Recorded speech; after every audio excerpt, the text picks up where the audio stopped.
பினாமி பணம் கூட வரும் உங்களுக்கு. அரசியல்வாதிகளுடைய கருப்பு பணங்கள் எத்தனை பணம் உங்களுக்கு வந்ததோ அந்த பணத்துக்கு மேலே பணம் வட்டி குட்டி போடணும்னு சொல்லுவோம் இல்லைங்களா, அதெல்லாம் எடுத்தீங்களோ அதெல்லாம் போகும்பொழுது எடுத்துக்கொண்டு போய்விடுவார். உயிர்கிட்டத்தை கூட ஏற்படுத்தி கொடுத்துருக்குது. ஸோ அதனால் முடிந்த அளவுக்கு ஒருத்தருடைய சொத்தை நீங்கள் வாங்காதீங்க. நிச்சயமாக எத்தனை பணம் நீங்கள் சம்பாதித்தாலும் அதை இழக்க நேரிடும் அப்படிங்கிறது உண்மை.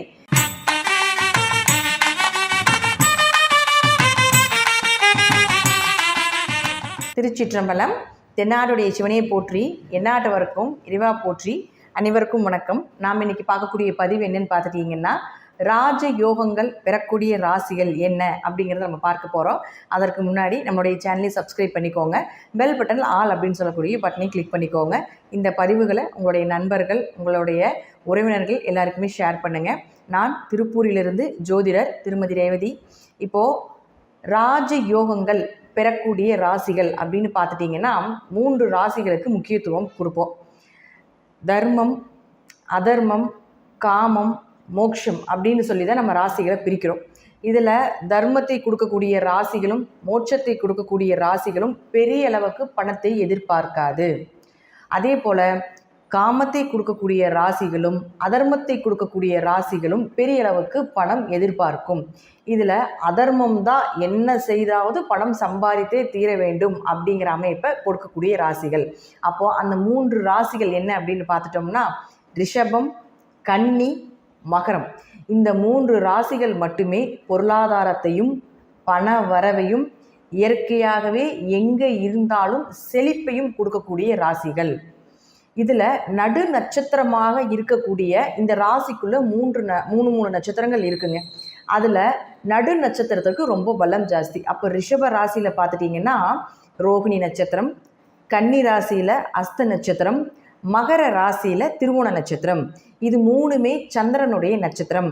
சந்திரன் அப்படின்னா வருமானம். சந்திரன் தான் தண்ணி. அதனால தான் நம்ம என்ன சொல்கிறோம், தண்ணி அதிகமாக செலவு பண்ணாதீங்க, தண்ணியை பார்த்து செலவு பண்ணுங்க அப்படின்லாம் நம்ம சொல்கிறோம் இல்லைங்களா. சந்திரன் தான் உப்பு இருக்கக்கூடிய இடத்துல செழிப்பு இருக்கும், செல்வம் இருக்கும் அப்படின்னு நம்ம சொல்லுவோம் இல்லைங்களா. இது எல்லாமே சந்திரனுடைய ஆதிக்கத்தில் வரக்கூடியது. இந்த 3 ராசிகளுக்குள்ளேயுமே பொருளாதார ராசின்னு சொல்லுவோம். அதில் மிகப்பெரிய பிரம்மாண்டமான பண வளர்ச்சியை கொடுக்கக்கூடிய நட்சத்திரம் அப்படின்னு பார்த்துட்டிங்கன்னா ரோகிணி, அஸ்தம், திருவோணம். இதுதான் நம்மளுடைய சூட்சமம். இந்த 3 ராசிக்காரர்களும் இருக்கும் கூடிய இடம் செழிப்பாக இருக்கும். எப்பொழுதுமே ராஜயோகம் பெறக்கூடிய ராசிகள். இயற்கையாகவே அவங்க சும்மா இருந்தாலும் கூட பணம் வரும். இவங்க பிறந்ததுக்கப்புறம் பார்த்துட்டிங்கன்னா அந்த குடும்பம் நல்ல ஒரு வளர்ச்சி பாதை நோக்கி வந்திருக்கும். இது ராசிக்கும் எடுத்துக்கலாம், லக்னத்துக்கும் எடுத்துக்கலாம். ரிஷப லக்னம், ரிஷப ராசி, மகர லக்னம், மகர ராசி, அதே போல் கன்னி லக்னம், கன்னி ராசி அப்படிங்கிற எல்லா விஷயத்தையும் எடுத்துக்கலாம்.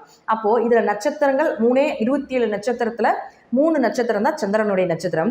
இந்த 3 நட்சத்திரமே இந்த ராசிக்குள்ளே தான் இருக்கும். அப்போது சந்திரன் அப்படின்னா தின வருமானம் அப்படின்னு நம்ம சொல்கிறோம். அப்போது தினம் எடுக்கக்கூடிய வருமானம் எல்லாமே இந்த சந்திரனுடைய ஆதிக்கத்தில் வர்றதுனால இந்த சந்திரன் நட்சத்திரத்தில் யாராவது உங்கள் குடும்பத்தில் பிறந்தாலும் அதிகமான வளர்ச்சியை கொடுக்கக்கூடிய ஒரு அமைப்பு உண்டு.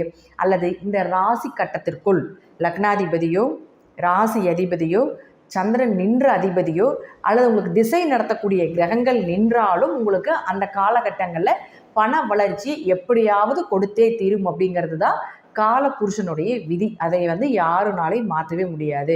ஒருத்தர் மேஷ லக்னத்தில் பிறந்திருக்காருன்னு வச்சுக்கோங்களேன், அந்த மேஷ லக்னத்தின் அதிபதி செவ்வாய் உங்களுக்கு ரிஷபத்திலேயோ கன்னியிலேயோ மகரத்திலேயோ இருந்து அந்த செவ்வாய் திசை 7 வருட காலங்கள் நடந்ததுன்னா மிகப்பெரிய ராஜயோகத்தையும் அந்த 7 வருட காலத்துக்கு அவங்க வம்சத்திற்கே தலைக்கட்டுக்கே வரக்கூடிய பணத்தை கண்டிப்பாக சேமித்து வச்சுருவாங்க.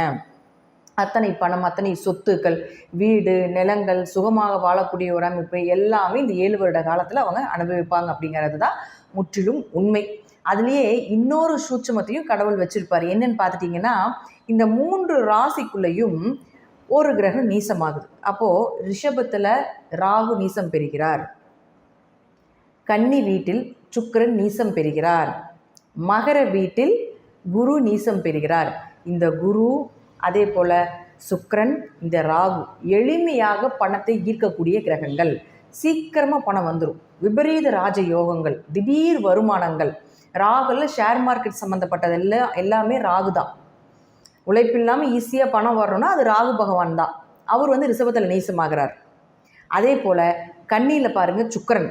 இந்த சுக்கிரன் எல்லாமே பார்த்துட்டிங்கன்னா மாத வருமானங்கள், விபரீத ராஜயோகங்கள், பணம் கூரையை பிச்சுட்டு வரும்னு சொல்லுவோம் இல்லைங்களா, அந்த போல் 20 வருட காலங்கள் சுக்கிர திசை நடக்குது. அந்த 20 வருஷங்களும் ராஜ வாழ்க்கையை வாழக்கூடியது தான். அப்போ அது இந்த சுக்கிரன் தான் கொடுப்பார். அதே போல் குரு. இந்த குரு அப்படின்னு பார்த்துட்டிங்கன்னா பரம்பரை சொத்துக்காரங்க எல்லாமே குருவினுடைய ஆதிக்கங்கள். பரம்பரையாக சொத்து சேர்ப்பது, அடுத்த தலைக்கட்டுக்கு சொத்து சேர்த்து வைப்பது, தன்னுடைய குழந்தைகளுக்கு தேவையானது எல்லாத்தையுமே சேர்த்து வைக்கக்கூடிய ஒரு அமைப்பு, இது எல்லாமே குருவுக்கு போயிடும். குருவால் வரக்கூடிய பணம் நிரந்தரம், அழியாது அப்படிங்கிறது அமைப்பு. அப்போ இந்த 3 வீட்லேயும் இந்த கிரகங்கள் வந்து நீசமாகறாங்களே, அப்போ நீசம்னா என்ன? வலு இல்லை, பலம் இல்லை. அப்போ ஏன் அந்த 3ஐயும் அந்த இடத்துல வைக்கிறாங்க?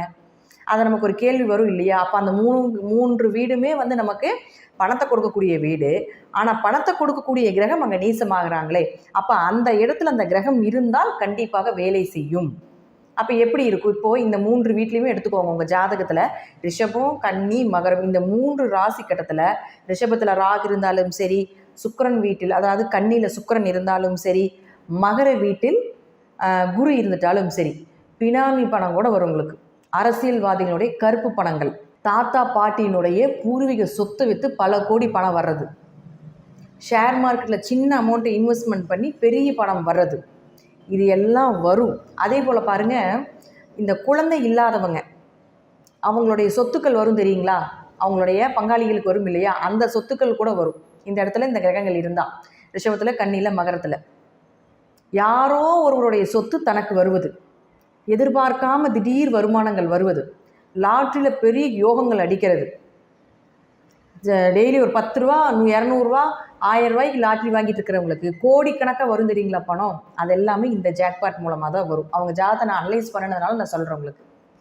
இந்த மாதிரி கிரக சூழ்நிலைகள் இருக்கக்கூடியவர்களுக்கு விபரீதமாக பெரிய பெரிய பணமெல்லாம் வர்றதெல்லாமே இந்த இடத்தில் இந்த கிரகங்கள் இருக்கும். அப்போ நீசமாக இருக்கே, அப்போ நீசமான பணம் வரக்கூடாதே அப்படிங்கிற அமைப்பு இருக்கணும் இல்லையா? பணத்தை கொடுப்பார், எப்படி கொடுத்தாரோ அதே போலவே திரும்பி எடுத்துக்கொள்வார். இந்த திசைகள், இந்த புத்திகள் மூலமாக பணம் வரும். உங்களுக்கு அந்த இடத்துல கிரகங்கள் இருந்தால் வந்த பணம் அந்த திசை முடியும் போதோ அல்லது அந்த கிரகங்கள் நல்ல நேரம் நமக்கு ஜாதகத்தில் இருக்கும். எல்லாருக்கும் ஒரே ஒரு பீரியட் மட்டும்தான் கடவுள் நல்ல நேரத்தை கொடுப்பார். அந்த நல்ல நேரம் வரும் பொழுது இந்த மாதிரி விபரீத ராஜயோகங்கள் கண்டிப்பாக நம்ம ஜாதகத்தில் வேலை செய்யும். அப்போ செய்யும் பொழுது பெரிய அமௌண்ட்டாக கொடுத்துருவார். கொடுத்துட்டு அந்த திசை முடிஞ்சு போகிறப்போ நீங்கள் என்னெல்லாம் அனுபவிச்சிங்களோ, எத்தனை பணம் உங்களுக்கு வந்ததோ, அந்த பணத்துக்கு மேலே பணம் வட்டி குட்டி போடணும்னு சொல்லுவோம் இல்லைங்களா, அதெல்லாம் எடுத்தீங்களோ அதெல்லாம் போகும்பொழுது எடுத்துக்கொண்டு போய்விடுவார். அப்போது நாம் இந்த காலகட்டங்களில் இந்த ஜாதக அமைப்பு இருக்கக்கூடியவர்கள் இப்படி பணம் வருதா, இந்த பணத்தை எப்படி சேமிக்கலாம், அடுத்தது என்ன பண்ணலாம் அப்படிங்கிறத யோசித்து சில விஷயங்கள் பண்ணிக்கணும். இதுக்கு ஒரு விதிவிலக்கு இருக்குது. ஒன்று என்னென்னா, குழந்தை இல்லாமல் வரும் இல்லைங்களா, ஒருத்தருடைய சொத்து வரும் இல்லையா, அந்த சொத்துக்கு நீங்கள் என்ன வழிபாடுகள் பண்ணினாலும் கண்டிப்பாக கேட்காது, அது போயிடும். ரெண்டாவது பாருங்கள், இப்போ சொத்து பிரிக்கிறாங்க. இப்போ ஒரு குடும்பத்தில் 5 பேர் இருக்காங்கன்னா 5 பேர்த்துக்கு சொத்தை பிரிக்கிறாங்கன்னா, இதில் வந்து ஒரு சிலர் வந்து கோல்மால் பண்ணி ஏதோ ஒரு ஃப்ராடுத்தனம் பண்ணி சொத்தை அதிகமாக வாங்கிட்டாங்கன்னு வச்சுக்கோங்களேன், அந்த சொத்து நிலைக்காது. அதற்கு அந்த கர்மாவை அவர்கள் கண்டிப்பாக அனுபவிச்சே தீர வேண்டும். அதற்கு மாற்று கருத்தே கிடையாது. 1 கோடி வருதா, ஆளுக்கு 20 லட்சம் பிரிக்கிறாங்கன்னா அந்த 20 லட்சம் எனக்கு பத்தாது, நான் அப்பாவை பார்த்தேன், நான் அம்மாவை பார்த்தேன், நான் அவங்களுக்கு வந்து நான் கல்யாணம் முடிச்சு வச்சேன், அதனால் எனக்கு சொத்து அதிகமாக வேணும் அப்படின்ட்டு ஒரு 10 லட்சம் 20 லட்சம் எச்சா கேட்டு அந்த மாதிரி அடுத்தவருக்கு போக வேண்டிய சொத்தை பிடுங்கினால் கண்டிப்பாக அது உங்கள் கணக்கில் சேராது. அது நீங்கள் எத்தனை வாங்குனீங்களோ, இப்போ 10 லட்சம் எச்சா வாங்கியிருக்கிறீங்கன்னா அதுக்கு 20 லட்சமாக உங்களுக்கு விரயத்தை பண்ணிட்டு தான் போகும். அதற்கும் வழிபாடுகள் கிடையாது. இதெல்லாம் உங்கள் கடமை. அம்மா அப்பா பார்க்குறது, கல்யாணம் முடிச்சுக்கிறது உங்கள் ஜாதகத்திலேயே இருக்கக்கூடிய கர்மா, அதெல்லாம் உங்களுடைய கடமை. அதெல்லாம் நீங்கள் செஞ்சுதான் ஆகணும், வேறு வழி இல்லை.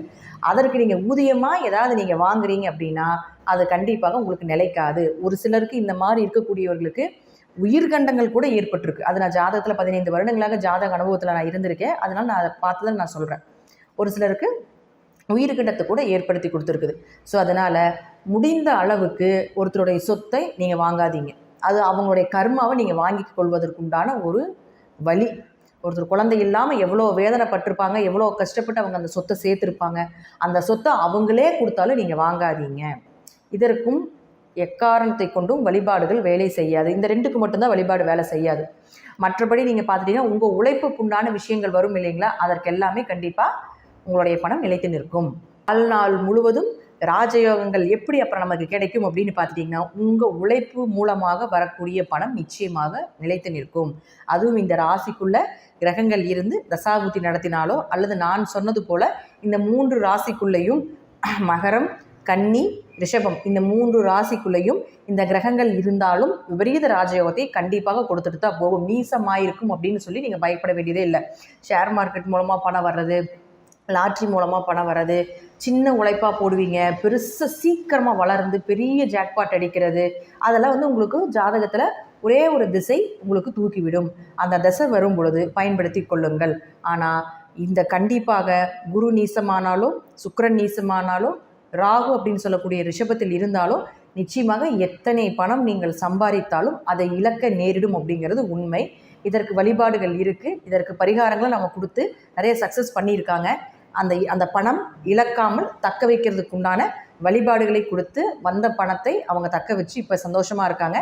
நான் சொன்னது போல் அந்த 2 சொத்துக்கு மட்டும்தான் என்ன பண்ணினாலும் கிடையவே கிடையாது. அடுத்தவருடைய சொத்து, பூர்வீக சொத்தை நீங்கள் அபகரித்தது, இதெல்லாம் இதுக்கு மட்டும்தான் எக்காரணத்தை கொண்டும் வழிபாடுகள் கிடையாதே தவிர மற்றபடி பார்த்துட்டிங்கன்னா நீங்கள் விபரீதமாக இந்த இடத்துல கிரகங்கள் இருந்தாலும் வரக்கூடிய பணத்தை சேமித்து வைக்கக்கூடிய ஒரு அமைப்பும் அது உங்களுக்கு பிரயோஜனமாக இருப்பதற்குண்டான சில விதிமுறைகளும் இருக்குது. அதை நீங்கள் பயன்படுத்தி வெற்றி காணலாம் அப்படிங்கிறது தான் முற்றிலும் உண்மை.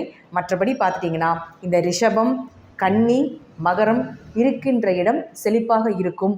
உங்களுக்கு ஏதாவது நேரங்காலங்கள் சரியில்லை, சனி திசையோ ராகு திசையோ அல்லது ஏதாவது ஒரு பாவ திசைகள் நடக்கும் பொழுதோ இளரை சனி நடக்கும் பொழுதோ பணம் இழக்க நேரிடும். உங்களுக்கு பணம் வராமல் போயிடும், தொழில் தடையாகுது அப்படின்னாலும் கூட உங்கள் ஜாதக ரீதியாக உங்கள் குடும்பத்தில் இருக்கக்கூடியவர்களுக்கு நிச்சயமாக பண வரவு வரும். நீங்கள் இருக்கிற இடத்தில் பணம் கொட்டிக்கொண்டே இருக்கும், எப்பொழுதும் பண வரவு இருந்து கொண்டே இருக்கும். தண்ணி எப்படி வற்றாமல் இருக்கின்றதோ அதே போல் உங்கள் வாழ்க்கையில் வற்றாத நிலையான செல்வங்கள் இருந்து கொண்டே இருக்கும் அப்படிங்கிறது முற்றிலும் உண்மை. நன்றி. மீண்டும் ஒரு நல்ல பதிவில் சந்திக்கலாம்.